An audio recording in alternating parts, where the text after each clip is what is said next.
நிறைய அரசு நிகழ்ச்சிகள் நடத்தப்பட்டிருக்கிறது. முதலமைச்சர் அவர்கள் பல்வேறு திட்டங்களை அவர் துவக்கியதனுடைய அடிப்படையில் இன்றைக்கு பொங்கல் தொகுப்பு முதலமைச்சர் அவர்களால் காலையில துவக்கி வைக்கப்பட்டது.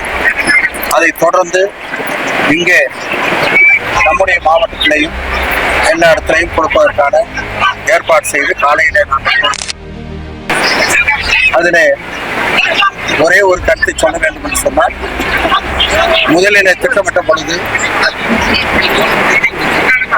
அதிகாரிகள் எந்த காரணத்தை கொண்டும் கடந்த ஆண்டு கொடுத்ததை விட குறையக்கூடாது, அத்துணை ரேஷன் கார்டுகளுக்கும் கிடைக்க வேண்டும் அந்த 1000 ரூபாய் அந்த தொகுப்பு முழுவதும் கொடுப்பதற்கான ஏற்பாடு செய்திருக்கிறார்கள்.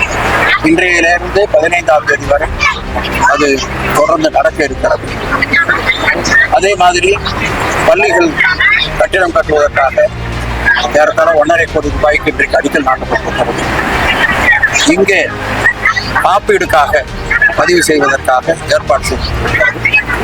காரணம், பொதுமக்களிடத்துல அவ்வளவு இதை பற்றி விழிப்புணர்வு இல்லாத காரணத்தால் பல பேர் அந்த காப்பீடு பதிவு செய்ய முடியாமல் அதற்குண்டான வாய்ப்பும் இல்லாமல் இருக்கிறார்கள்.